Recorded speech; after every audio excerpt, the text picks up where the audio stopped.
in collaborazione con Gruppo Ena. Dal secolo scorso, la nostra passione sono i clienti. Suentu, vini nuovi da terre antiche. Richiedi al tuo negoziante di fiducia i prodotti del mercato agroalimentare della Sardegna. Dal 1953, Gruppo Cellino. Non c'è limite ai sogni. Grafiche Ghiani, l'esperienza di una vita, l'innovazione più avanzata. SE Trand, settore ecologia, dal 1979 al servizio dell'ambiente in Sardegna.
Buonasera telespettatori di Panorama Sardo, estate di Tele Sardegna, terza puntata, e in questa puntata inizieremo col portarvi in un viaggio per le location della nostra isola, e oggi siamo a Santa Margherita di Pula e lo facciamo con l'Oasi Blu Sardinia. Ha raggiunto i nostri microfoni Anthony Grande, direttore della struttura. Direttore, una stagione che si prospetta all'insegna del successo. Sì, partita molto bene, già nel periodo pasquale, molti stranieri, sono arrivati, abbiamo presenza di molti stranieri, soprattutto nel periodo di maggio, giugno, quindi siamo ottimisti nell'affrontare la stagione. Cagliari e la Sardegna stanno facendo una scelta di hospitality sui boutique hotel. Anche voi avete sposato questo progetto, qui abbiamo 14 camere, 5 suite, un boutique hotel a Santa Margherita di Pula, a pochi chilometri da Cagliari, un'utenza molto importante, nazionale e internazionale. Sì, dicevo un'utenza internazionale ma anche nazionale, gente anche da Cagliari che scoprono, hanno voglia di scoprire qualcosa di diverso vicino alla propria città, un boutique hotel per servire un'utenza di alto livello ma con qualità, ma un ambiente comunque compatto per offrire vari tipi di servizi. Una scelta di un boutique hotel sicuramente per i turisti, ma anche fruibile tutto l'anno per i residenti, oltre 3.000 seconde case qui in zona di Pula, e quindi un bel vantaggio anche per il territorio. Sì, esattamente. L'Oasi Blu Sardinia appunto è una struttura aperta completamente al pubblico, aperta a tutti coloro che vogliono o che cercano un lounge bar, un bistrò, un ristorante, però che offre anche altri servizi, in modo particolare il servizio spiaggia o il servizio spa. Bene, questi servizi sono ovviamente per la stagione al momento massimo dell'estate, ma voi avete pensato anche agli eventi, avete pensato anche a momenti di aggregazione durante le stagioni spalla di cui si parla molto. Sì, esattamente. Abbiamo creato 3 piscine che hanno l'acqua riscaldata e quindi questo è lo scopo appunto di invitare la gente a usufruire delle nostre piscine in un momento, chiamiamo di fuori stagione. Voi in 3 anni avete costruito questa oasi e arrivando qui davvero sembra un'oasi a tutti gli effetti, ma soprattutto che avete scelto anche il 90% del personale sardo. Sì, esattamente. Il 90% del personale locale, in cui credo molto comunque nel personale che deve essere del posto. Dobbiamo far valere i valori della Sardegna, che non solamente natura ma anche il personale. Puntiamo a offrire qualità e servizio. Avete investito molto in tecnologia, la vostra spa è di ultima generazione, ma anche tutto quello che sono le strutture presenti qui all'Oasi Blu. Ma le chiedo, quanto impegno ci è voluto perché questa creatura prendesse forma? Vi dico la verità, molto impegno, molta pazienza, determinazione, però è come vedere nascere un bambino.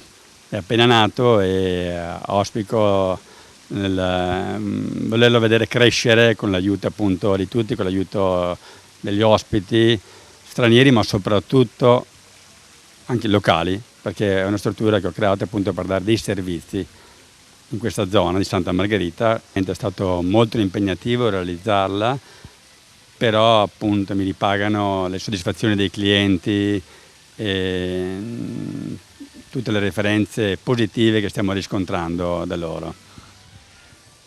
Direttore, so che lei non è sardo, lo è diventato. Sì, esattamente. Ho la casa comunque a Chia da 20 anni, quindi mi sento mezzo sardo, sono residente nell'isola da 4 anni e come tanti ho progettato questo buon ritiro in questa bellissima terra. Un'altra scelta fondamentale per l'accoglienza, per le strutture come questa, è il food e il beverage. Voi avete fatto una scelta di menù mediterraneo, ma sempre con un occhio dedicato alla sardità. Sì, esattamente. Abbiamo scelto la cucina mediterranea, però dando valore a quelli che sono i sapori della tradizione sarda, che tanto piacciono a noi italiani, ma soprattutto a chi viene dai paesi esteri. Siete stati scelti, oltre che dai vostri clienti, anche da alcuni operatori del territorio per eventi, presentazioni e conferenze. Questo è importante perché dà anche la possibilità a chi viene qui per lavoro di scoprire delle oasi come questa. Sì, esattamente. È un'oasi di pace e di benessere dove si può trascorrere momenti di vacanza, però si possono comunque anche far combaciare altri momenti di meeting, di lavoro, oppure anche di presentazione di eventi professionali.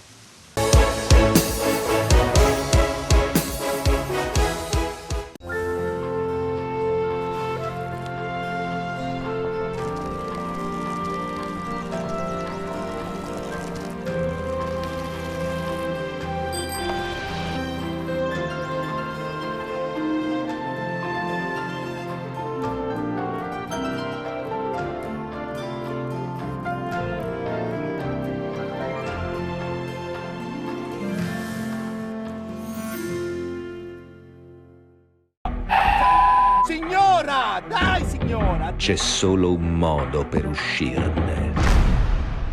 Ma tutto questo da oggi finirà. Maccio Capatonda, Bebe Vio, la mia ragazza, la mia foto e la lentissima Diana Coleman. Muoviti! We Hybrid, il calma guidatore. Gruppo Ene. Dal secolo scorso, la nostra passione sono i clienti. Ogni giorno selezioniamo con cura il nostro raccolto. Il meglio del territorio. Da sempre garanzia di qualità. Ma è proprio quando le luci si accendono e il mercato si anima che tutto prende vita. Dalla terra alla tavola in meno di 12 ore. Frutta e verdura dal sapore autentico, come in un mosaico di freschezza e genuinità. E per chi apprezza i sapori esotici, un'ampia scelta di frutti tropicali selezionati.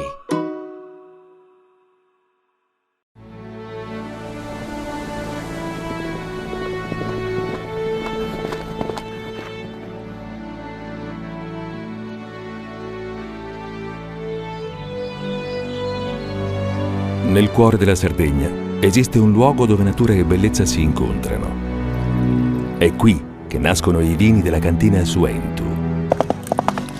Suentu, vini nuovi da terre antiche. Fai impresa, la fai bene, meriti credito. Le garanzie diventano importanti. Il fondo di garanzia agevola il tuo accesso al credito. Se una banca ti presta denaro, hai garanzia a prima richiesta. Se ottieni 100, la garanzia copre fino a 80. La maggior parte delle garanzie è gratis. Il dettaglio sul sito spheres.it. Siamo la più grande industria tipografica della Sardegna. Dall'81 stampiamo tutte le tirature, su tutti i supporti e con le tecnologie più avanzate del settore, garantendoti elevatissima qualità e la più totale dedizione e cura. Grafiche Ghiani, l'esperienza di una vita, l'innovazione più avanzata. Setrand, settore ecologia. Mettiamo a disposizione la nostra struttura organizzativa fornendo un valido supporto per la gestione dei rifiuti speciali pericolosi e non pericolosi. La Setrand, azienda leader nel settore ambientale in Sardegna, si rivolge alle pubbliche amministrazioni e alle imprese dell'isola. Dal 1979 al servizio dell'ambiente in Sardegna.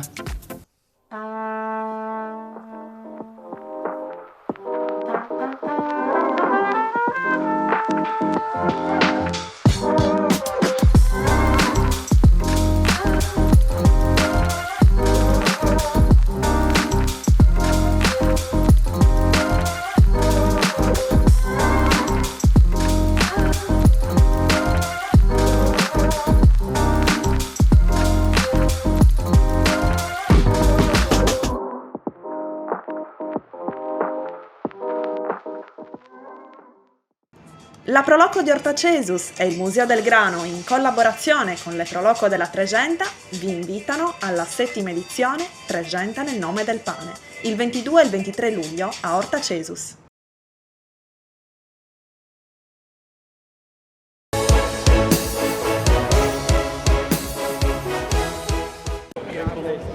Nonostante le polemiche all'opposizione della regione alla fusione tra gli aeroporti sardi e la dura presa di posizione dei sindaci di Olbia e Alghero, a Cagliari si è fatta festa in aeroporto.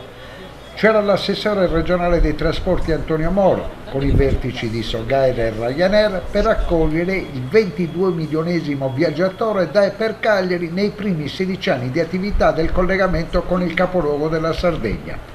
Oggi si può affermare senza tema di smentita che la compagnia low cost irlandese ha cambiato la vita turistica di Cagliari, soprattutto sotto il profilo degli arrivi internazionali, operando con 370 voli settimanali. Per Cagliari ha rappresentato ciò che Ryanair ha rappresentato per la Sardegna dal momento del suo primo volo da Alghero alla fine degli anni 90, l'opportunità per tante generazioni di raggiungere le capitali europee a costi accessibili, e ha rappresentato anche la sperimentazione di quello che poi è l'attuale modello di mercato, che ha come momento imprescindibile e fondamentale il traffico delle low cost. Alghero. Che cosa? Un nodo che è andato a risolversi negli ultimi giorni. Ma certamente la gara per la continuità territoriale da Alghero per Roma e Milano ha restituito la certezza dei collegamenti con il continente a tariffa agevolata per i residenti, a frequenze prestabilite e a fasce orarie predeterminate anche per quella parte di Sardegna. La gara è terminata 4 mesi prima dell'attuale aggiudicazione e ha registrato il radicamento della nuova compagnia aerea Aero Italia, che viaggerà da Alghero e da Olbia fino a ottobre 2024 in regime di continuità territoriale. Che garanzia ha dato Aero Italia, che a quel che dicono i numeri ha pochi velivoli da giocare? Ma la gara europea è una gara che ha criteri particolarmente stringenti e rigidi. Le gare si aggiudicano a chi rispetta il bando e fa l'offerta migliore, sia sul piano tecnico che sul piano economico. Ryanair, il tema di questa giornata di festa, 22 milionesimo passeggero. È sicuramente un traguardo importante, ormai il rapporto con Ryanair è consolidato, in crescita continua, sono tantissime ormai le rotte, tantissime le presenze, siamo intorno, non mi ricordo bene i numeri, ma intorno al 50% del traffico che viene veicolato tramite Ryanair. L'obiettivo in questo 2023 è di raggiungere con la compagnia low cost irlandese 2,5 milioni di passeggeri, pressappoco la metà di quello che è la previsione per l'anno. Speriamo che questa sia la previsione dell'anno, perché su altre rotte abbiamo valori leggermente più bassi, però insomma sì, arriviamo al 50% orientativamente, forse anche qualcosa in più. Saranno giorni importanti i prossimi per la Sogaer? Sono sempre giorni importanti, siamo in piena stagione, siamo in piena attività, ricordiamoci che abbiamo ripreso dopo 2 anni di Covid, perché questa cosa viene dimenticata spesso e quindi siamo ripartiti con molto affanno e molte cose che abbiamo dovuto necessariamente lasciare indietro. Stiamo procedendo, siamo soddisfatti dei risultati. C'è tanto da fare, faremo. Ed eccoci con il padrone di casa, Ryanair, responsabile per l'Italia, e oggi questo festeggiamento per 22 milioni di passeggeri. Ma sono decisamente un ospite ben contento di essere qui, perché questo è l'aeroporto di Cagliari, questa è la Sardegna, questa è un'isola dove abbiamo investito ormai da lungo tempo. Oggi festeggiamo 22 milioni di passeggeri da e per Cagliari in 16 anni di attività, da quel primo volo per Pisa, era il gennaio del 2007, e se vogliamo dirla diversamente festeggiamo quasi 1,3 milioni di passeggeri ogni anno, quindi siamo sempre più cresciuti, i numeri ci hanno dato ragione. Quest'anno abbiamo un forecast, quindi una previsione di crescita di 2,7 milioni di passeggeri da e per Cagliari, e una stagione estiva che è partita realmente molto forte. Abbiamo pubblicato i dati di giugno recentemente, è stato un mese record per Ryanair, abbiamo avuto un più 9% rispetto al giugno del 22, quindi all'estate scorsa, e abbiamo avuto soprattutto un load factor medio, quindi un tasso di riempimento a bordo pari al 95%, che è altissimo. Nella classifica nazionale dei collegamenti Ryanair, Cagliari come la mettiamo?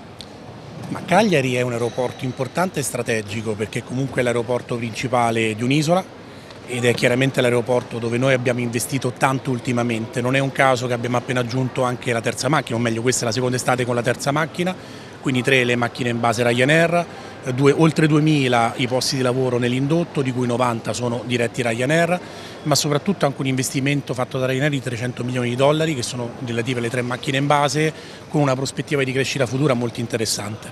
Ed eccoci con Marino Piga, nuovo amministratore delegato di Sogaer. Cosa ha rappresentato Ryanair in questi 16 anni? Ryanair porta la metà circa dei passeggeri, quindi una partnership veramente importante che ci consentirà anche di scommettere su un futuro brillante. Ryanair arriva a Cagliari dopo un'esperienza ad Alghero e poi nell'area metropolitana trova 700.000 possibili clienti e un'espansione che l'ha portata a fare base per 3 aeroplani. 3 aeroplani, e prevediamo quest'anno di fare addirittura 2,5 milioni di passeggeri, con una crescita che nel tempo è stata sempre costante e sulla quale crescita contiamo. Marino Piga, vediamo di conoscerlo meglio. Dopo una vita trascorsa come manager di Salas, oggi sta affrontando questa esperienza assolutamente diversa. Sì, diversa, ma con tante anche similitudini. L'esperienza è comunque un'esperienza industriale, un'esperienza di innovazione. Dico che l'aeroporto di Elmas ha la possibilità di puntare all'eccellenza. Stiamo lavorando in questa direzione con interventi di manutenzione, di riqualificazione del verde, l'incremento dei parcheggi. Abbiamo messo un pianoforte, per dire anche una cosa minore ma che fa un clima diverso, e contiamo in breve tempo di raggiungere ottimi risultati.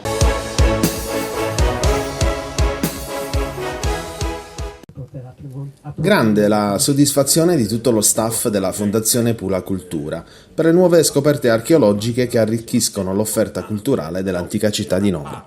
L'ultima campagna scavi ha riportato alla luce un'ampia piazza di età medio-imperiale, pavimentata e decorata con 2 fontane monumentali legate a giochi d'acqua. È stata anche l'occasione per inaugurare i tour con l'utilizzo dei visori 3D, grazie ai quali sarà possibile vivere la città come era una volta in tutto il suo splendore. Illustrati inoltre i nuovi progetti della chiesa romanica dedicata a Sant'Efisio Martire e una chiave identitaria tra passato e presente che riserverà ancora sorprese. di fondamentale importanza nella gestione di un sito, nella gestione del tempo, in questo caso in una chiave identitaria, e lo facciamo con la direttrice di questo sito meraviglioso, dove oggi c'è stata una scoperta importante, ma anche un'altra novità saranno i visori in 3D. Sì, esatto. Diciamo che tutto parte nel 2020 da un progetto del Ministero della Cultura, che ha stanziato 3 milioni di euro per digitalizzare i siti più importanti d'Italia, i siti culturali più importanti d'Italia. L'Università di Padova, quindi professor Bonetto, che lavora a Nora, ha colto l'occasione e ha coinvolto l'area archeologica di Nora. Quindi l'area archeologica di Nora fa parte degli 8 siti più importanti d'Italia, tolti ovviamente Pompei e Ostia, che sono Tarquinia, sono le ville di Desenzano del Garda, insomma ci sono 8 siti importantissimi, tra cui Nora, in cui è possibile poter vivere un'esperienza che ci fa tornare, diciamo, al momento in cui queste strutture erano vive ed erano al massimo del loro splendore.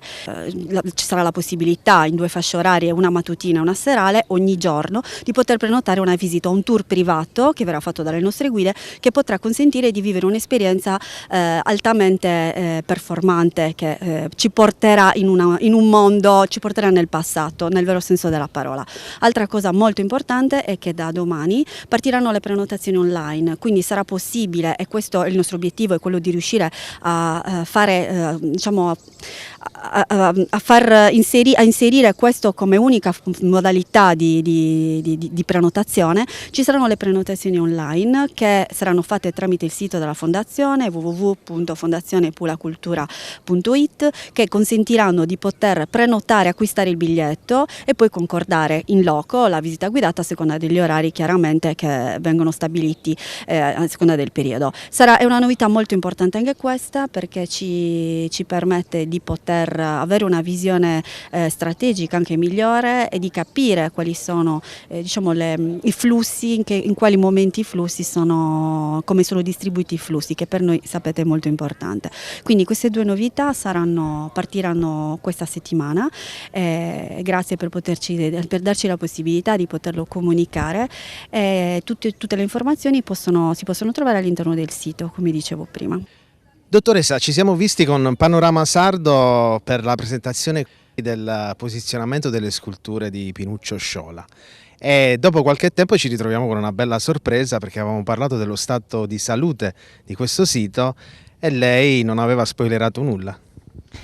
Le sorprese sono sempre molte qui a Nora, anche perché è un sito in cui abbiamo la fortuna di 4 università che stanno scavando e oltre a questo anche i lavori della soprintendenza, quindi le novità sono sempre molte. L'azione della soprintendenza è sempre molto attenta sia agli aspetti di ricerca che ovviamente anche a quelli di tutela, che sono molto importanti per preservare questo sito.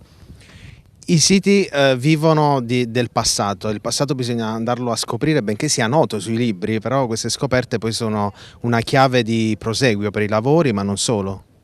La ricerca archeologica e lo scavo archeologico ci forniscono continuamente dati che non solo devono essere riportati alla luce, ma devono essere studiati. Quindi quello che è interessante di Nora, che è proprio una palestra continua di studio con molti ricercatori che portano avanti ricerche, quindi si aggiungono sempre in più dei tasselli per la conoscenza del sito, dell'insediamento antico e della storia anche della Sardegna antica. Sindaco, arrivare a Pula, una meta estiva ormai rinnovata negli anni, ma oggi c'è un tassello in più. Certo, oggi c'è un tassello in più che sono i beni storico-culturali e archeologici che devono andare a sistema. È un'offerta in più che il turista ha rispetto alle altre località turistiche. Noi ci troviamo in un'area di grande pregio, dove si possono ammirare gli scavi archeologici, le torri costiere, l'area marina protetta della laguna di Nora, che è naturalmente un'area SIC molto importante, la chiesa romanica, che è un gioiellino, e poi anche naturalmente Batteria Boggio sulla destra, che è un'area di archeologia militare che comunque è in una fase di ristrutturazione e quindi prossima alla fruizione. L'importanza di una scoperta archeologica è il valore identitario di un territorio, di un popolo. In questo caso la vostra è una vera e propria continuazione. Sì, è il valore identitario perché comunque gli scavi archeologici restituiscono una storia e poi restituiscono, parlano, gli scavi archeologici parlano, è la storia che parla attraverso le scoperte degli archeologi e poi queste scoperte vengono trasmesse in termini di emozioni ai turisti che vengono a visitare. Sono delle emozioni che poi loro si portano a casa loro e quindi raccontano e quindi anche queste contribuiscono a valorizzare il territorio di Pula. Per me l'emozione più grande è vedere i ragazzi che crescono, gli allievi dell'Università di Cagliari che crescono e che acquistano professionalità. Quest'anno l'Università di Cagliari fa 10 anni di lavoro a Nora, sono stati anni fruttuosi sia per le scoperte scientifiche sia proprio per la crescita non solo di chi coordina ma anche appunto degli allievi che possono peraltro interagire in questo laboratorio che è diventato Nora con altre università, con Padova, con Genova, con Milano e dall'anno scorso collabora con noi anche Kingston, l'Università di Kingston in Ontario, quindi in Canada, e quindi questo è un momento di crescita straordinario. È un momento di crescita straordinario che però coincide con delle scoperte altrettanto straordinarie. Da 6 anni stiamo riportando alla luce una grande piazza pubblica proprio in una zona dove non ci aspettavamo di trovarla, doveva essere una zona diciamo periferica della città romana e invece ci siamo resi conto che è una città, è una zona fondamentale proprio di ingresso monumentale alla città con fontane e un grande quartiere di tipo artigianale. Proprio nelle ultime 48 ore in chiusura di scavo è uscito un forno per il pane nuovo, appena scoperto, che i ragazzi stanno pulendo in questo momento mentre io sto parlando, quindi è veramente una grande emozione, è una bella scoperta. È da diverso tempo che Nora è oggetto annualmente delle missioni archeologiche che sono iniziate nel lontano 1990.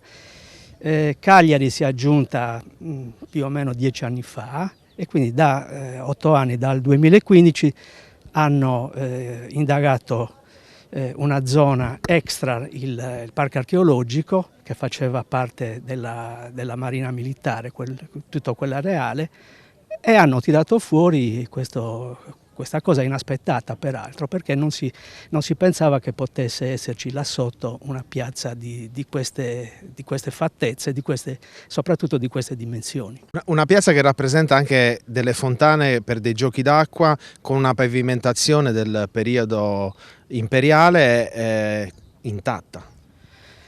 Certo, quello che appunto è straordinario è come a distanza di quasi 1800 anni questa concezione di uno spazio pubblico contornato da una fontana che doveva essere straordinaria è un qualcosa di veramente eccezionale. Pare che non sia un unico esempio, che sia una cosa ricorrente nelle città romane, però il fatto di averlo qui da noi a Nora costituisce veramente un valore aggiunto. Ecco. L'apparenza non inganna. Prima il piacere, poi il piacere. Al cuore si comanda. Le stagioni sono ancora 4. Suzuki Hybrid 4x4 All Grip, fuori dai luoghi comuni, tecnologia da incentivi. Suzuki. Gruppo Ene. Dal secolo scorso, la nostra passione sono i clienti. Ogni giorno selezioniamo con cura il nostro raccolto. Il meglio del territorio. Da sempre, garanzia di qualità. Ma è proprio quando le luci si accendono e il mercato si anima che tutto prende vita. Dalla terra alla tavola in meno di 12 ore. Frutta e verdura dal sapore autentico, come in un mosaico di freschezza e genuinità. E per chi apprezza i sapori esotici, un'ampia scelta di frutti tropicali selezionati.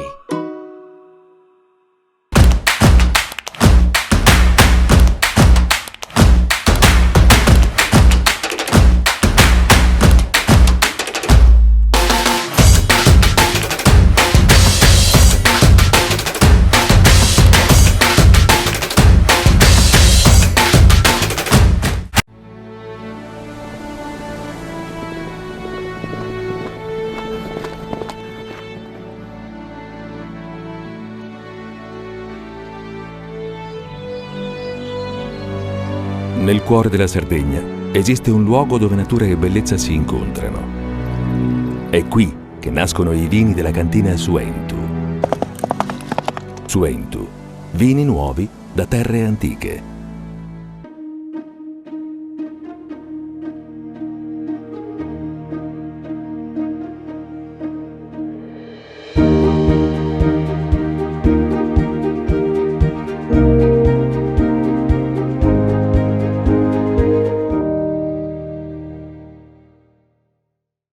La Proloco di Ortacesus e il Museo del Grano, in collaborazione con le Proloco della Tregenta, vi invitano alla 7ª edizione Tregenta nel nome del pane, il 22 e il 23 luglio a Ortacesus. Setrand, settore ecologia. Mettiamo a disposizione la nostra struttura organizzativa fornendo un valido supporto per la gestione dei rifiuti pericolosi e non pericolosi, in linea con la nostra certificazione EMA. Dal 1979 al servizio dell'ambiente in Sardegna.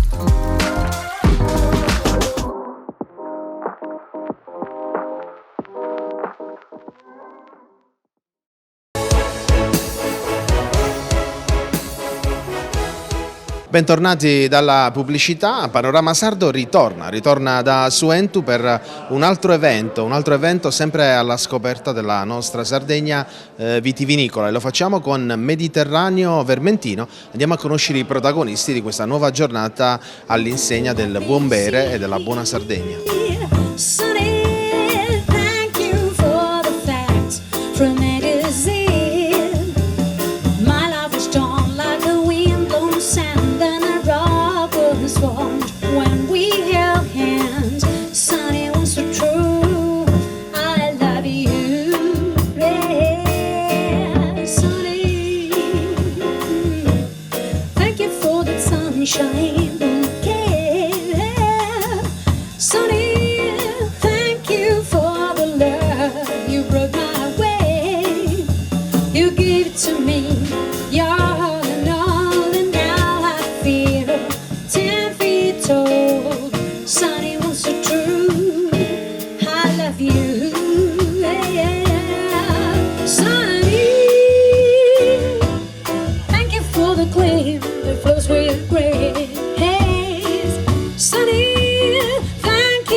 Un evento giunto alla 4ª edizione con la partecipazione di produttori sardi, Iolei di Oliena, la cantina Olianas, Atlantis e la cantina Cano. Ha fatto poi gli onori di casa la cantina Suentu di Salluri, che in collaborazione con il concorso enologico internazionale vermentino ha fatto degustare una selezione di vini di grande qualità provenienti anche dalla Corsica. Sulla terrazza panoramica il dibattito, il vermentino e il mare, dialogo tra i produttori del Mediterraneo. Il tutto accompagnato da buona musica, brindisi e degustazioni. Domenico Sanna, responsabile della comunicazione della cantina Suentu. Nuovo giro, nuova corsa. Dopo la splendida inaugurazione del vostro ristorante, Mediterraneo Vermentino, per comunicare cosa? Allora, Mediterraneo Vermentino è una manifestazione a cui siamo particolarmente legati. Questa è la 4ª edizione. Ci piace festeggiare il vitigno bianco più rappresentativo dell'isola, il Vermentino, appunto anche il più estivo se vogliamo. Lo facciamo invitando altri produttori. Oggi abbiamo qui con noi la fortuna di avere altri 4 produttori sardi, 2 della DOC, 2 della DOCG, e poi il concorso del Vermentino con una selezione di Vermentino dal resto d'Italia e il resto del mondo. Secondo noi è un elemento particolarmente interessante quello di confrontarci, assaggiare altri stili di vinificazione di questo vitigno. Dal confronto per noi si cresce sempre, e quindi vogliamo andare avanti su questa strada. Ecco, vogliamo raccontare anche ai nostri amici che vengono a trovarci spesso, raccontare storie diverse. diciamo che la bellezza, la grandiosità un po' del mondo del vino è questo, questa storia, queste diversità che si sono strutturate negli anni, e a noi ci piace dare la giusta importanza. Ci ritroviamo con Mario Bonamici, il patron del concorso internazionale di Vermentino, oggi da Suentu di nuovo per questo evento mediterraneo vermentino, ma soprattutto in una chiave nazionale e internazionale, perché abbiamo altri prodotti in degustazione. Sì, assolutamente sì, grazie alla cantina Suentu, che ogni anno è molto inclusiva su questo genere di manifestazioni, che può rendere solamente merito al loro grande lavoro. Oggi siamo qua per festeggiare il Vermentino una volta di più, abbiamo portato i vini che sono stati premiati al concorso internazionale del 2022 e del nazionale del 2023, quindi una selezione tra liguri, toscani, abbiamo anche uno californiano e molta Corsica. Il Vermentino insieme al Cannonau è il biglietto da visita della nostra Sardegna, ma il Vermentino sta andando anche in mercati più freschi, possiamo dire così? Assolutamente sì, noi dobbiamo essere, noi della Sardegna ovviamente, dobbiamo essere gli apripiste, i capofila per questo genere di prodotti. Il Vermentino non ha bisogno di presentazioni, però in giro per il mondo ci sono produzioni molto, molto importanti, questo può essere sicuramente uno stimolo per fare meglio per i produttori. Io lei da Oliena, che è una zona dedica del Nepente sardo, oggi portate un vostro Vermentino. Sì, esatto, buonasera. Io rappresento la cantina Iolè di Oliena, siamo una giovane realtà a conduzione familiare, il nostro obiettivo è produrre vini che siano espressione del territorio in cui siamo nati, per questo la nostra produzione si incentra soprattutto sul Cannonau, appunto il Nepente, ma abbiamo deciso di diversificare la produzione anche con dei vermentini che produciamo sia nella versione base, diciamo convenzionale, che nella versione senza solfiti aggiunti.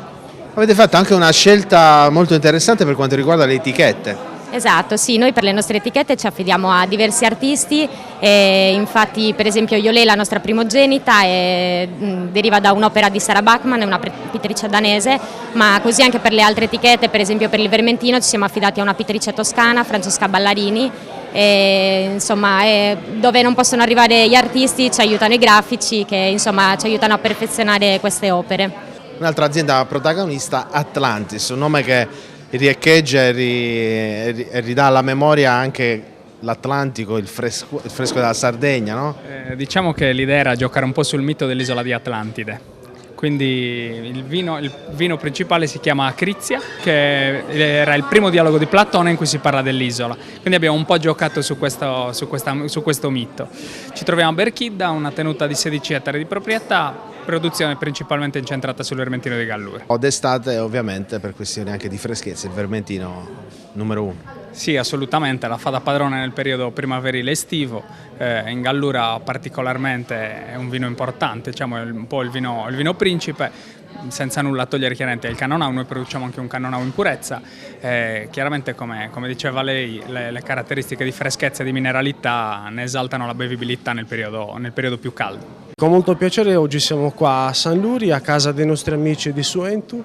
Con molto piacere si collabora da diversi anni per fare in modo di sviluppare sempre di più questo territorio marmilla e sarcidano. Olianas fa una lavorazione molto importante che arriva da lontano, quella delle anfore, ma soprattutto ha creato un microclima intorno alle tenute Olianas. Il vostro Vermentino va invece a posizionarsi in tutti quelli che la Sardegna spinge soprattutto d'estate. Sì, no, Olianas è diciamo, sicuramente la prima azienda sarda che ha sviluppato il progetto di vinificazione in anfora, è anche la prima oggi l'unica azienda in Sardegna che ha la certificazione biodinamica Demeter, quindi il Vermentino insieme a tutti gli altri vini dell'azienda sono sicuramente dei vini molto particolari. In questo caso oggi si parla di Vermentino, espressione del nostro territorio molto particolare, dove appunto le nostre vigne nascono in questi terreni variegati che vanno dal calcareo al vulcanico. Un'altra cantina protagonista oggi qui a Suentu per il Mediterraneo Vermentino, una cantina di luogo santo, la cantina Canu. Avete scelto di far degustare i vostri prodotti qui anche voi oggi? Sì, esatto, abbiamo portato il nostro Vermentino di Gallura, dal momento che siamo nel centro della Gallura e quindi anche unica ad OCG della Sardegna, e quindi l'abbiamo portato oggi in degustazione. La Sardegna è rinomata per il Cannonau e il Vermentino, che sono i nostri biglietti da visita. In questo caso la vostra zona è dedita al Vermentino. Esatto, sì. La nostra zona è diciamo quella regina per la produzione del vermentino di Gallura, anche se in realtà noi abbiamo anche una produzione un po' più piccola di cannonau, perché comunque il cannonau si produce poi in tutta la Sardegna e ogni zona ha una sua espressione tipica. Ovviamente siamo più vocati per il vermentino. Come si chiama il vostro vermentino? Dei Spanta. Che vuol dire? Che vuol dire meraviglia, stupore, che era il soprannome della mia famiglia.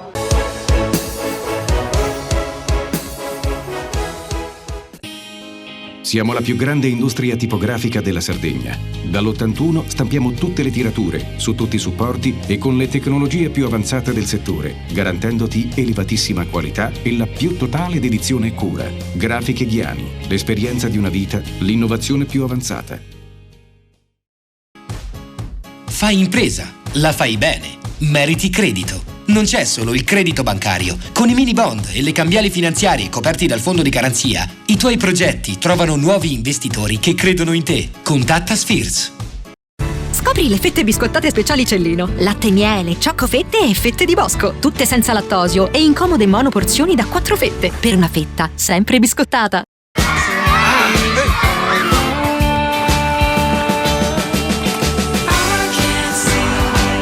Nuova Toyota Corolla Cross Hybrid. Ogni giorno è una nuova avventura. Scopri l'ibrido Toyota più avanzato di sempre. Gruppo Ene. Dal secolo scorso, la nostra passione sono i clienti. La Proloco di Ortacesus e il Museo del Grano, in collaborazione con le Proloco della Tregenta, vi invitano alla 7ª edizione Tregenta nel nome del pane, il 22 e il 23 luglio a Ortacesus. Ogni giorno selezioniamo con cura il nostro raccolto. Il meglio del territorio, da sempre garanzia di qualità. Ma è proprio quando le luci si accendono e il mercato si anima che tutto prende vita. Dalla terra alla tavola in meno di 12 ore. Frutta e verdura dal sapore autentico, come in un mosaico di freschezza e genuinità. E per chi apprezza i sapori esotici, un'ampia scelta di frutti tropicali selezionati. Setrand, settore ecologia. Grazie agli impianti innovativi e al costante sviluppo tecnico recuperiamo oltre il 70% dei rifiuti da noi gestiti. La Setrand, azienda leader nel settore ambientale, si rivolge alle pubbliche amministrazioni e alle imprese dell'isola. Dal 1979 al servizio dell'ambiente in Sardegna.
Sono passi da gigante, e non poteva essere diversamente, quelli compiuti dalla Fondazione Montibramma in questo primo semestre del 2023. Sono i numeri, aridi quanto vogliamo, ma che senza dubbio esprimono quanto abbiano riportato successo le iniziative di comunicazione attuate per portare i giganti di Montibramma, ma non solo, ai più alti livelli di promozione nell'isola, nella penisola e con una propagine di primo piano che vede troneggiare un gigante in una delle sale del Metropolitan Museum di New York. Abbiamo parlato oggi dei numeri, soprattutto per quel che riguarda l'apertura ai visitatori del sito di Montepramma e dell'ipogeo di San Salvatore, che sono le due novità, come avevamo sempre detto, dell'estate 2023. Possiamo dire che il sito di Montepramma resterà aperto tutto l'anno, fino al 31 dicembre, e l'ipogeo di San Salvatore ugualmente entrerà nel circuito con l'apertura tutto l'anno insieme agli altri siti. Ma veniamo ai numeri che raccontano i 5.300 visitatori nei 12 giorni dei 3 festival di archeologica, delle aperture garantite dell'Ipogeo di San Salvatore e alle aperture notturne del Museo di Cabras, e ancora altre iniziative che copriranno non solo la stagione estiva, come il rinnovo sponsor con il Cagliari Calcio e come quello che a breve sarà riconfermato con i giganti del basket della Dinamo. Monteprama in 2 settimane ha registrato già circa 560 visite, l'Ipogeo di San Salvatore in appena 5 giorni, poco meno. E dunque significa che c'è una grande attenzione da parte non solo dei visitatori, non solo dei turisti, ma anche da parte di molti sardi e da parte di molti cabraresi, in controtendenza rispetto a quello che era stato fino a qua. Per quel che riguarda invece la gestione vecchia dei siti, siamo, come ho già più volte detto, in questo primo semestre su numeri da record.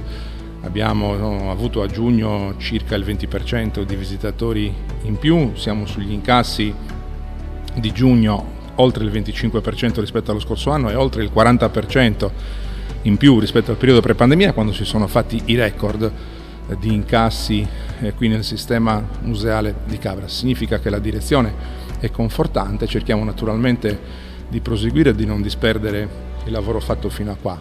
Insomma, fermi mai, questo è il motto che contraddistingue una gestione attiva e dinamica della Fondazione Monteprama.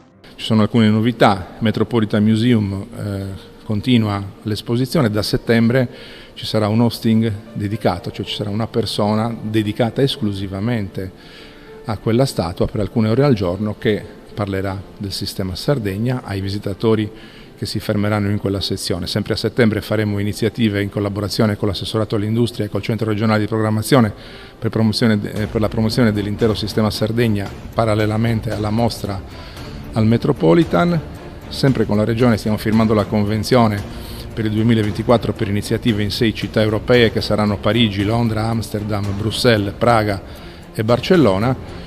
Con la soprintendenza prosegue la collaborazione legata alle campagne di scavo. Da mercoledì inizieranno fisicamente a scavare gli archeologi a Monteprama e le visite comunque proseguiranno. 3 festival che avevano come filo conduttore la narrazione dell'archeologia, declinata in diverse maniere, in diversi luoghi, con azioni convegnistiche, con incontri, con confronti, oppure come per esempio per la prima volta con l'Archeo Film Festival, che è stata un'esperienza molto interessante perché nel mondo della spettacolarizzazione, nel mondo della narrazione per immagini, per la quale, devo essere sincero, la Fondazione Monteprama ha già tracciato una linea ben precisa su quello che saranno le prossime azioni, ma soprattutto il linguaggio che verrà adottato nel tempo per parlare di archeologia. Ecco, detto questo, ci sono state una serie di cose nuove, cioè cose nuove nel senso che la gente ci ha seguito, è stata presente, ci sono numeri straordinari, ma la cosa più importante, come ha detto lei, è stato proprio il modo in cui la gente è stata catturata, oserei dire. Lei ha parlato di empatia, certo, io parlerei di emozione, cioè veramente di emozione forte. La gente era felice, contenta di trovarsi in ambienti particolarissimi.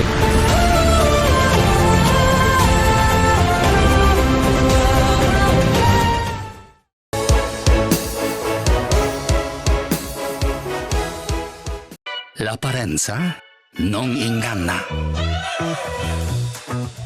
Prima il piacere, poi i leoni sono ancora 4.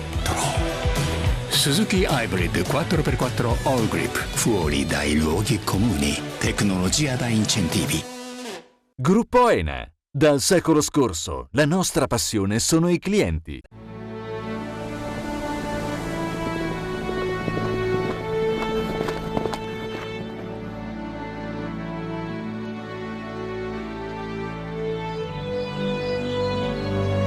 Nel cuore della Sardegna esiste un luogo dove natura e bellezza si incontrano. È qui che nascono i vini della cantina Suentu. Suentu, vini nuovi da terre antiche. Ogni giorno selezioniamo con cura il nostro raccolto. Il meglio del territorio, da sempre garanzia di qualità. Ma è proprio quando le luci si accendono e il mercato si anima che tutto prende vita. Dalla terra alla tavola in meno di 12 ore. Frutta e verdura dal sapore autentico, come in un mosaico di freschezza e genuinità. E per chi apprezza i sapori esotici, un'ampia scelta di frutti tropicali selezionati.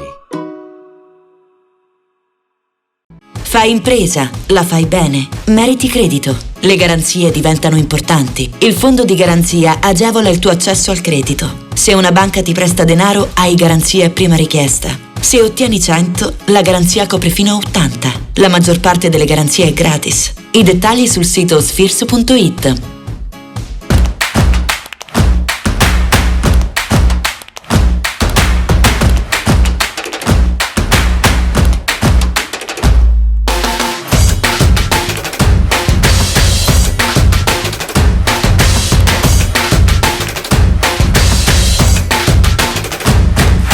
La Proloco di Ortacesus e il Museo del Grano, in collaborazione con le Proloco della Tregenta, vi invitano alla 7ª edizione Tregenta nel nome del pane, il 22 e il 23 luglio a Ortacesus.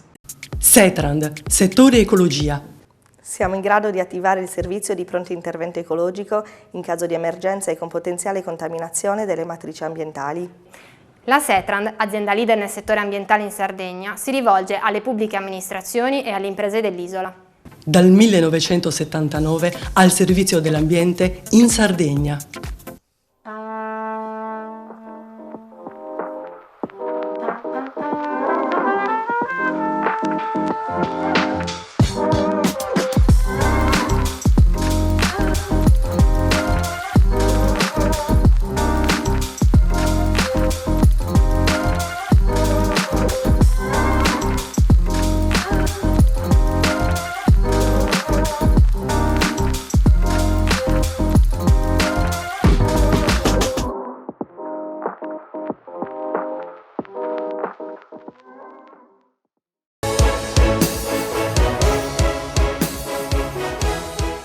Buonasera Valerio, buonasera telespettatori di Panorama Sardo. In questa puntata di Panorama Sardo Estate vogliamo presentarvi una nuova filiera Made in Sardegna, la filiera del suino pesante da macelleria, e qui a Salluri presso l'azienda Suentu tutti i protagonisti privati che hanno deciso di effettuare questo progetto in una chiave territoriale sarda, e andiamo a vedere i protagonisti, ma soprattutto andiamo a scoprire questo nuovo marchio, il Grugno. Il progetto Made in Sardegna, che unisce allevatori e tutto il sistema del suino per la valorizzazione di un settore che ha grandi potenzialità, anche alla luce dell'allentamento delle restrizioni sulla peste suina africana. Una filiera da animali allevati interamente nell'isola che potrebbe aprire grandi mercati. L'incontro di presentazione del progetto a cura del coordinatore Salvatore Salemi coinvolgerà i rappresentanti delle autorità politiche, i sindacati e i principali operatori suinicoli locali, oltre che a quelli appartenenti al settore delle carni, gli imprenditori e i dirigenti della GDO, la grande distribuzione organizzata. Sì, è il primo esempio di filiera fatta interamente da agricoltori, da trasformatori, quindi da operatori del settore, ed è un esempio virtuoso, intanto perché non ha la necessità che intervenga la regione o intervenga il pubblico, ma c'è un tentativo di valorizzazione di questo settore fatto da privati, che è forse quello che dà gli effetti maggiori anche sul mercato in maniera immediata. Secondo, è di grandissima importanza perché rappresenta il primo elemento di valorizzazione di questo sistema suinicolo il giorno successivo, diciamo così, all'apertura dei mercati da parte dell'Unione Europea per i nostri suini per poter uscire dalla Sardegna. Una filiera fortemente voluta per il suino pesante che dà un indotto importante all'isola. Penso che non si possa negare che sia una delle filiere più importanti che la Sardegna ha, è un comparto economico fondamentale per la cultura sarda e anche, come dire, per la nostra storia e tradizione. La possibilità di avere una filiera, quindi un percorso che ne consenta, come dire, l'utilizzo e la vendita sotto più profili, è un passo importante, arriva dopo una grande attività della Regione Sardegna prima con la battaglia alla PSA, e oggi insomma ci troviamo anche nei rapporti con l'Unione Europea in una posizione di assoluto vantaggio, che ci consente ormai di poter dire di aver superato quasi il problema con l'eliminazione dell'embargo delle carni, e quindi la possibilità insomma di fare in modo che il comparto possa avere un ulteriore sviluppo oltre il territorio regionale. Ci ha raggiunto il sindaco di Serramanna, dove fisicamente questo allevamento, il Grugno, esiste.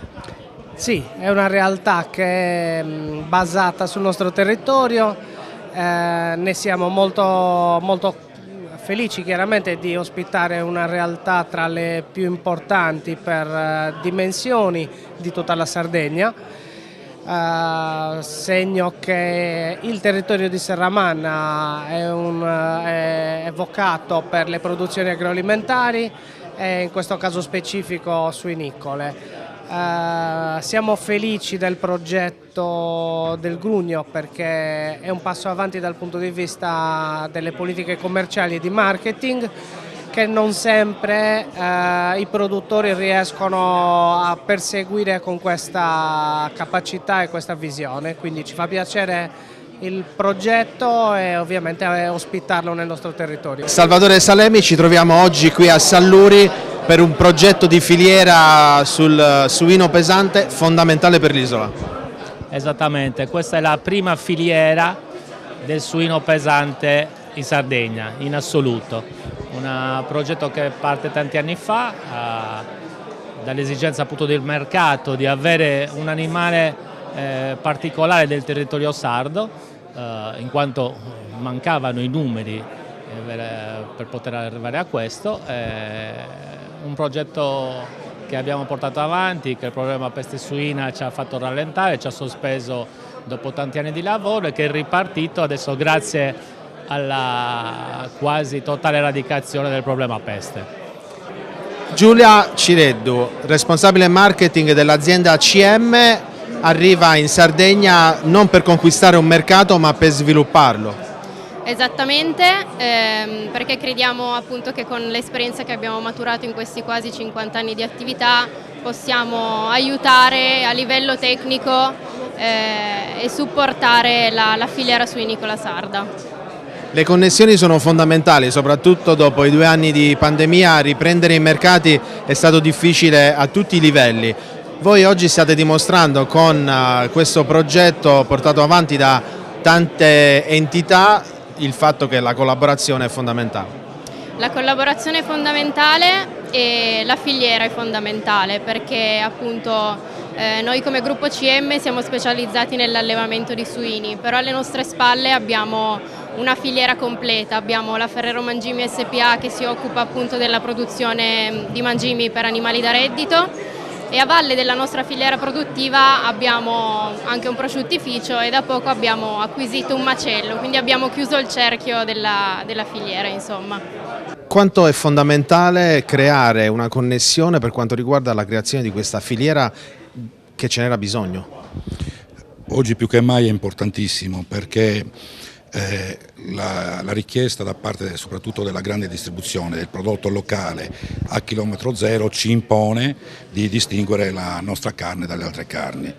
D'altronde la Sardegna produce più o meno il 20% di quanto consuma, quindi capite bene che la maggior parte arriva da fuori. Identificare il nostro prodotto con un marchio ritengo sia molto importante, soprattutto per il consumatore, ma anche per l'allevatore. Come ci ricordava nell'intervista precedente il direttore Saba di Coldiretti, circa 12 anni fa, sono passati 12 anni dal problema della peste suina che adesso sta andando ad avere una risoluzione sta anche nel creare questa filiera. È importantissimo, certo la peste suina che per 40 anni ha falcidiato gli allevamenti sardi ha fatto perdere sicuramente una generazione di allevatori, riducendo notevolmente le scrofe in Sardegna e facendo chiudere moltissimi allevamenti. Oggi aver sbloccato la situazione, insomma aver risolto questo problema è importante per un rilancio di tutto il comparto. Bene, per chiudere questa giornata con la presentazione del progetto del suino pesante in Sardegna, andiamo ad ascoltare, ci ha raggiunto ai nostri microfoni Antonello Milia di Bortigali, azienda Milia, un'azienda dedita alla lavorazione delle carni. Milia, cosa è emerso da questo incontro che più che una presentazione è stato anche un modo per confrontarsi? siamo arrivati a un punto di lancio di un progetto, di un prodotto, di un sistema di filiera che coinvolge allevatori, macellatori e i nostri clienti che attendono con ansia di avere un maiale pesante da poter proporre al consumatore. Abbiamo lasciato alle nostre spalle il lungo periodo di restrizioni della peste suina e il periodo ci ha trovato pronto per lanciare il prodotto sardo nato, allevato e macellato in Sardegna. Si è visto che le connessioni, ma soprattutto il collaborare insieme, dà la possibilità poi di avere questi risultati che per la nostra isola sono fondamentali dopo tanti anni di peste suina. Assolutamente, il nostro punto forza è quello di collaborare appunto col mondo produttivo, col mondo allevatoriale e con tutta la struttura e far sì che il nostro prodotto appunto sia un prodotto d'eccellenza e riconosciuto. E allora non ci resta che ringraziare tutti i protagonisti di questa giornata qui a Salluri, Cantina Suentu. Panorama Sardo Estate continua con tante belle novità, continuate a seguirci e con le immagini del nostro Antonio Carta diamo la linea alla regia.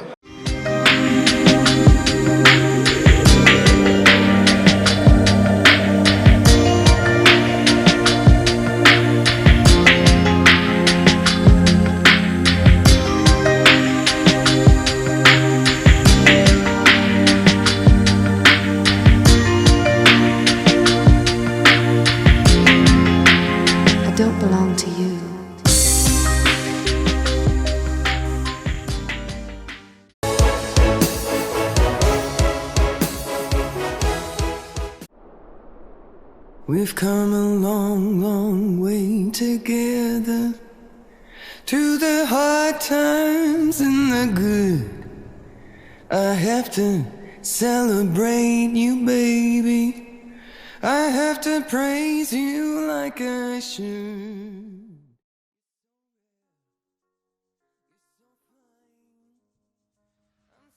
Gruppo Ene. Dal secolo scorso, la nostra passione sono i clienti.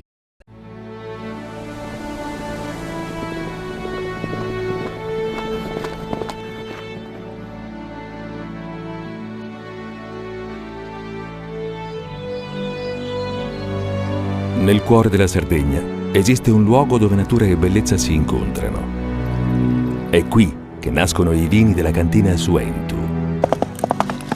Suentu, vini nuovi da terre antiche. Ogni giorno selezioniamo con cura il nostro raccolto.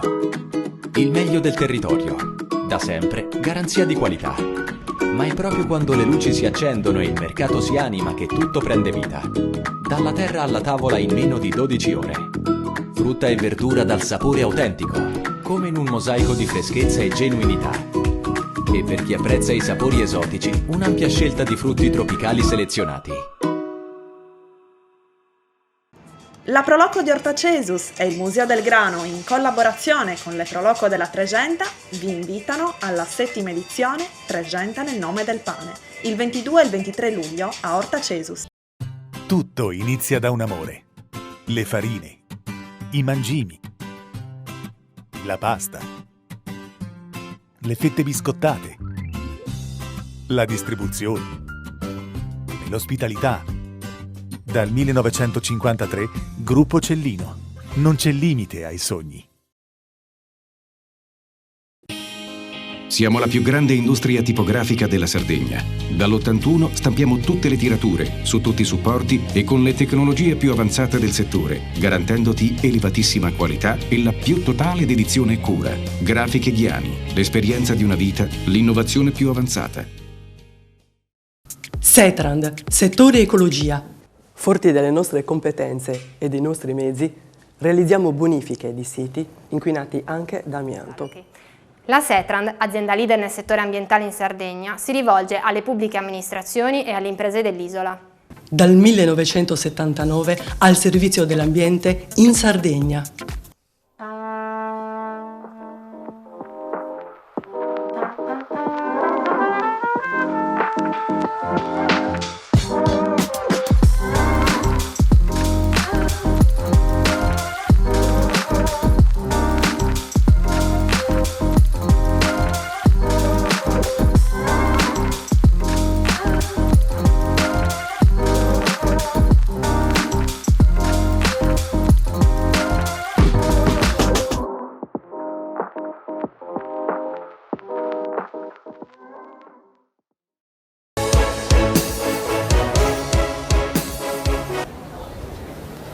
Con una temperatura che superava i 40 gradi, l'evento battesimo del distretto della cantieristica nautica destinato in una porzione dell'ex terminal container della Sardegna. Hanno fatto gli onori di casa il presidente dell'Authority del Mare di Sardegna, Massimo Deiana, ed il sindaco Paolo Truzzu, ospite d'onore il ministro delle infrastrutture Matteo Salvini, accompagnato dal governatore Solinas e dal capogruppo nell'isola della Lega e presidente del Consiglio regionale Michele Pais.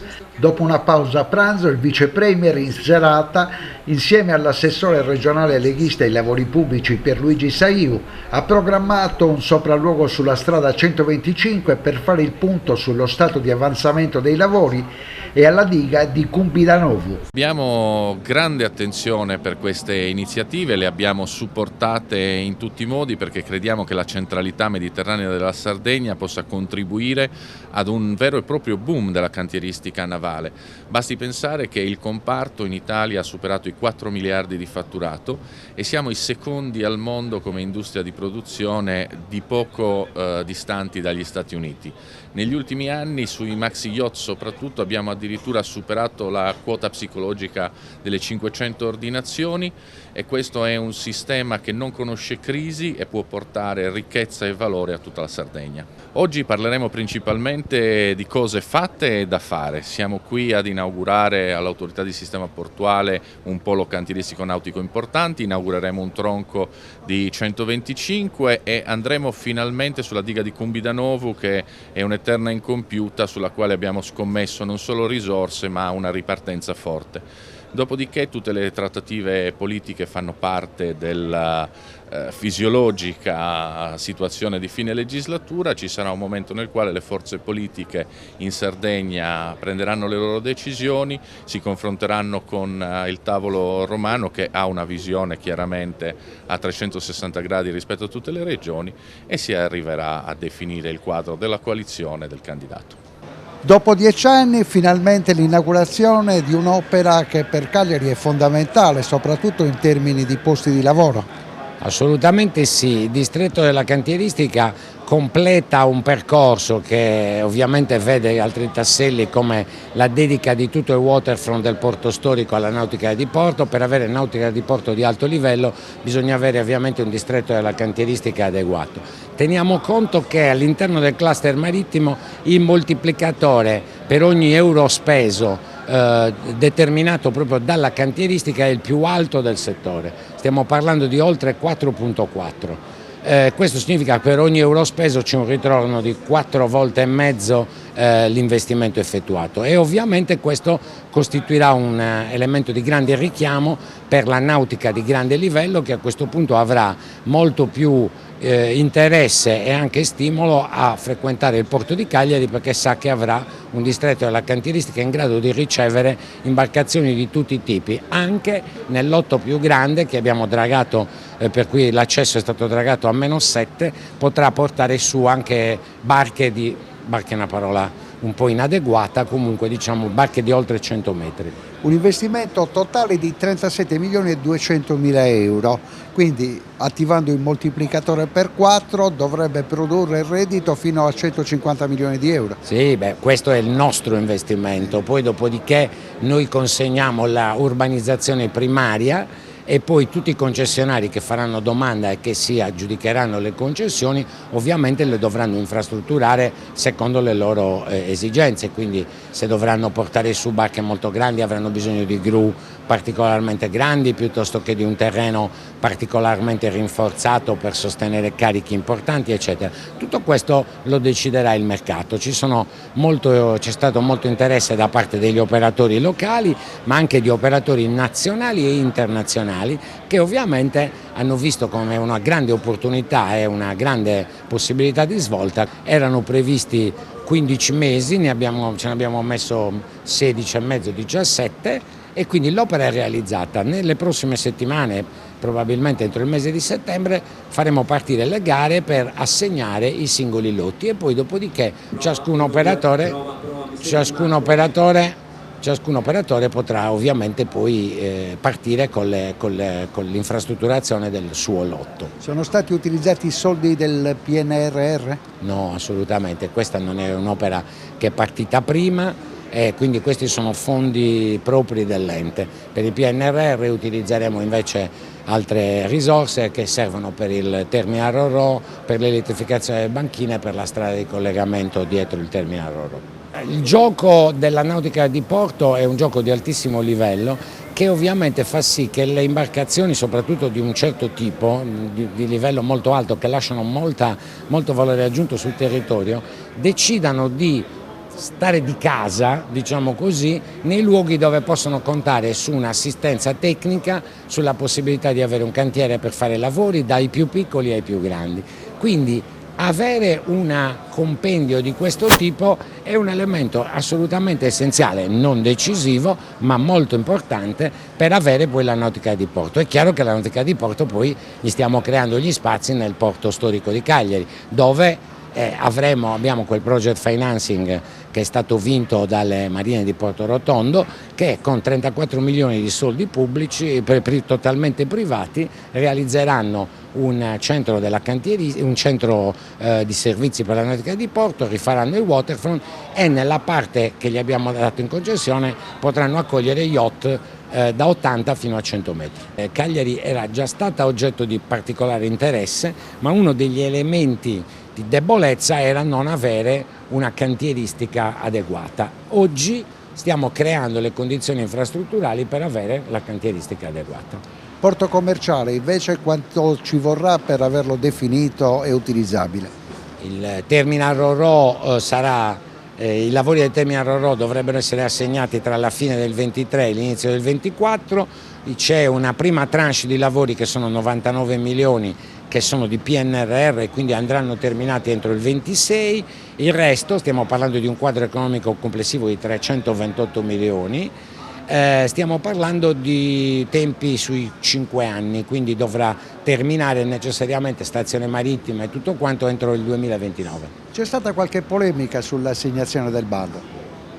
Sì, ho letto, ma francamente qualcuno ha eccepito addirittura un bando lampo.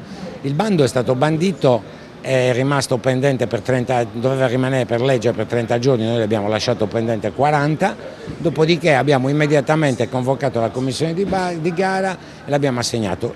In questo paese dovrebbe funzionare così, quindi eccepire che un bando è stato troppo veloce mi sembra, e tra l'altro siamo comunque in ritardo sui tempi del PNRR, non in ritardo, però stiamo rincorrendo i tempi del PNRR che prevedeva che dovesse essere assegnato entro giugno e noi l'abbiamo assegnato il 30 giugno.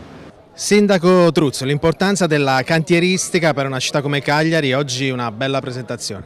Beh, innanzitutto mi permetto di dire che 4 anni fa, quando in campagna elettorale ne parlavamo, sembrava un sogno, oggi è una realtà concreta che è un'opportunità immensa per la nostra città. Sviluppare un distretto della cantieristica nel nostro territorio significa offrire alla città di trasformare il porto, di crescere dal punto di vista del porto commerciale, del porto turistico e soprattutto dare seguito a quell'idea che abbiamo avuto di costruire un grande lungomare che da Giorgino va sino a Sant'Elia. La possibilità di soprattutto avere spazi dove i tanti yacht che girano nel Mediterraneo possano venire qua a fare il refitting, a fare il rimessaggio e che quindi Cagliari venga scelta con tutti i suoi servizi come città di approdo per gli skipper che guidano questi grandi mezzi che solcano il Mediterraneo. Sono una quantità immensa, è un mercato su cui non eravamo presenti e questa è un'opportunità di crescita fenomenale per la nostra città. Un restyling importante che ha un percorso molto impegnativo, ma alla fine ne varrà davvero la pena.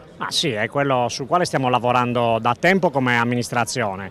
Ovviamente queste cose si realizzano anche quando si creano le giuste sinergie politico-istituzionali. Devo dire che con l'autorità portuale c'è una collaborazione fitta e costante e insieme a questo voglio ricordare quello che sta facendo l'autorità portuale sulla zona del porto con la riqualificazione della stazione marittima e da parte nostra con la prima parte della riqualificazione di via Roma. Spero che nei prossimi giorni i lavori possano finalmente riprendere una volta ottenuto l'ok della sovrintendenza e si possano concludere nel minor tempo possibile possibile, in modo tale da dare ai cagliaritani la possibilità di avvicinare la città al mare. Ma i porti rappresentano una straordinaria occasione per collegare la Sardegna col mondo. Oggi in questa stagione lo vediamo più sotto l'aspetto dei passeggeri, dove continuiamo a registrare numeri da record, ma i porti rappresentano anche la più grande opportunità per un nuovo sviluppo economico della nostra isola.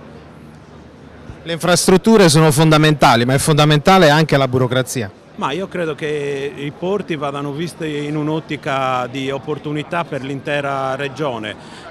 Cagliari mi sembra molto avanti sui progetti, sulle realizzazioni, su quelle che vengono definite le nuove opportunità della portualità. Mi auguro che nel resto della Sardegna si sappiano cogliere analoghe opportunità e occasioni per garantire lo sviluppo dell'intera isola. Proprio in questi giorni il tema dei collegamenti aerei ritorna in tutta la sua importanza e mi piace fare una premessa. La stagione che si è aperta negli aeroporti, la stagione estiva degli aeroporti, ha tutti i numeri che ci dicono che sarà una stagione record, che supereremo l'anno di grazia 2019 e pertanto siamo contenti che si sia ripreso a viaggiare, che i nostri aeroporti godano di ottima salute e che ci sia quest'anno un numero di posti volo offerti come mai c'è stato. Restano i problemi legati al dimensionamento del traffico residenti sui voli per la continuità territoriale e quanto abbiamo posto in luce nell'ultima riunione col Ministero, dove abbiamo chiesto l'apertura di un tavolo perché Regione, Ministero ed ENAC possano confrontarsi in Europa per avere nuovi criteri sui quali realizzare i bandi della nuova continuità territoriale. Le dolenze sono quelle che riguardano una sottostima del traffico residenti e l'assenza di un tetto tariffario per i non residenti. I disagi di questi giorni, le denunce di questi giorni che correttamente vengono fatte derivano da questo vulnus, da questo problema che va risolto a livello europeo facendo squadra con il governo italiano e l'ENAC. Il mio obiettivo è recuperare anni di lontananza fra il governo nazionale e la terra di Sardegna, il popolo sardo. Siamo qua da 8 mesi. Ci sono 3 miliardi di euro sulle ferrovie in Sardegna, con cantieri già partiti o in partenza a breve, per ridurre i tempi di percorrenza da sud a nord, Cagliari-Olbia, Cagliari-Sassari, oggi ci si mette più di 3 ore, inaccettabile. Stiamo accelerando anche sui cantieri fermi, strade, dighe, collegamenti. Oggi non c'è neanche 1 chilometro di ferrovia elettrificata in Sardegna e l'obiettivo è di portarli tutti elettrificati, perché altrimenti l'inquinamento rimane al top. E poi c'è il tema della riforma portuale e aeroportuale. Siamo qui al Porto Canale, dove si creeranno tanti posti di lavoro, tanta ricchezza. C'è il tema degli aeroporti, sto combattendo sui 2 fronti: garantire un servizio decente a prezzi calmierati e poi evitare che la terra di Sardegna venga utilizzata da qualcuno che viene qua a far business trasferendo altrove gli utili. Insomma, sono obiettivi importanti, tenendo la Regione nella sua giusta rivendicazione, perché altri paesi europei stanno facendo altre scelte sugli aeroporti, sui porti, sui balneari, sulla concorrenza, sull'agricoltura, sulla pesca, che all'Italia non sono permessi, quindi saranno importanti anche le elezioni europee dell'anno prossimo. Detto questo, il mio obiettivo è garantire continuità territoriale vera. Con la Sicilia lo potrò fare col ponte e l'anno prossimo partiamo con i cantieri. Con la Sardegna il ponte rischia di essere un po' troppo ambizioso e quindi occorrono navi o occorrono aerei. Io penso che questa squadra stia lavorando bene fra mille difficoltà, gli anni del Covid, l'inflazione, la guerra, però stanno sbloccando tante opere ferme da tanto tempo e quindi sono contento anche di quello che i 2 assessori della Lega sull'agricoltura e sulle opere pubbliche stanno facendo. Poi però da autonomista l'ultima parola spetta sempre ai territori, in questo caso ai sardi, e quindi come il prossimo governo della Sardegna si deciderà in Sardegna, prevengo qualsiasi domanda, quindi non ci sono tavoli nazionali a Roma, a Milano o a Belluno per decidere il destino di Cagliari e della Sardegna, quindi saranno i sardi a decidere chi farà che cosa. Ovviamente come Lega ci stiamo rafforzando, stiamo coinvolgendo e saremo protagonisti. Grande soddisfazione per la definizione di un'opera che dovrebbe dare, lo ha detto il sindaco di Cagliari, una svolta all'economia turistica da diporto. Beh, certamente con il trasferimento di molte attività portuali nel nuovo Porto Canale, nel vecchio Porto Canale, fra l'altro a breve parte anche uno dei più grandi interventi proprio su queste attività per le nuove banchine Ro-Ro, la nuova stazione marittima.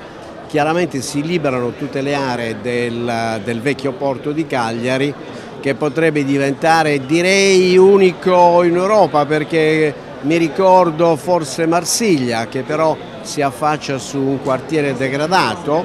Ecco, Cagliari può diventare col porto turistico, il vecchio porto, al centro della città, nel salotto della città, sulla via Roma, può diventare veramente una delle più importanti, interessanti e attrattive città europee. Ne abbiamo parlato con l'Authority del Mare di Sardegna. Questo bando di assegnazione del nuovo porto commerciale Ro-Ro è stato particolarmente contestato.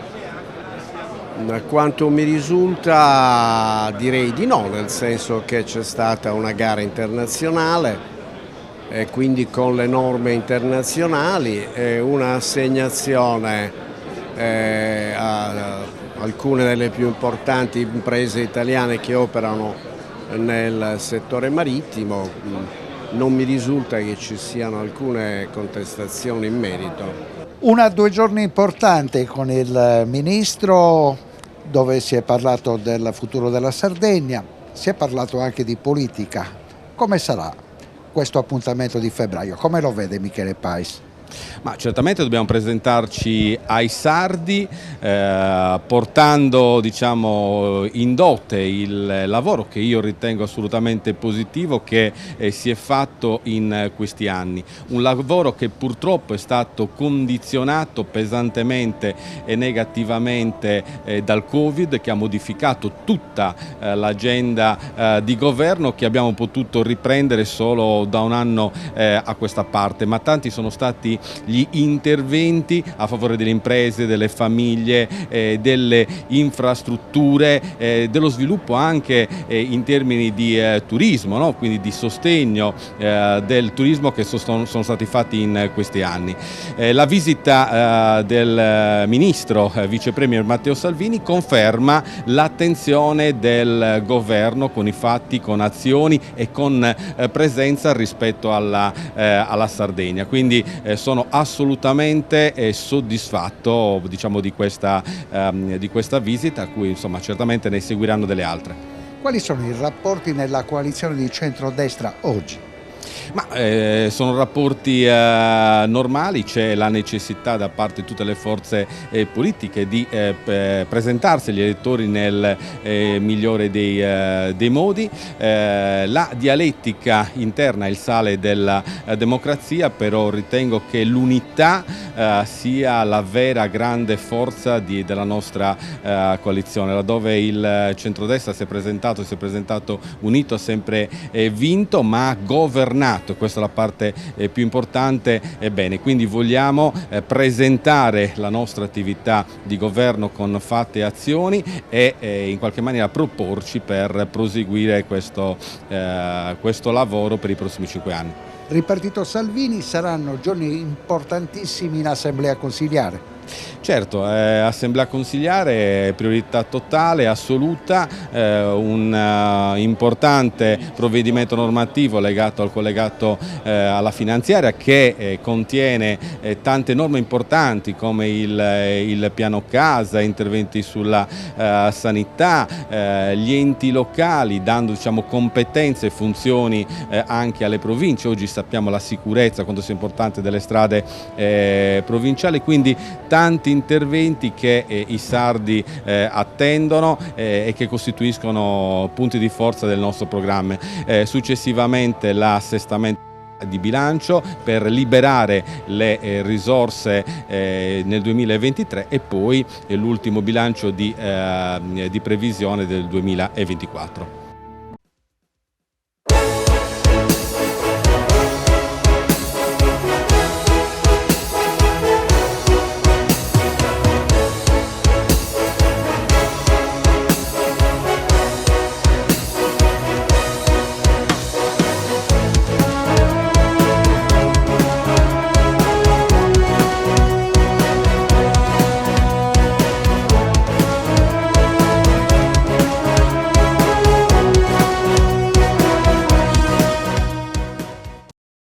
in collaborazione con Gruppo Ene. Dal secolo scorso, la nostra passione sono i clienti. Suentu, vini nuovi da terre antiche.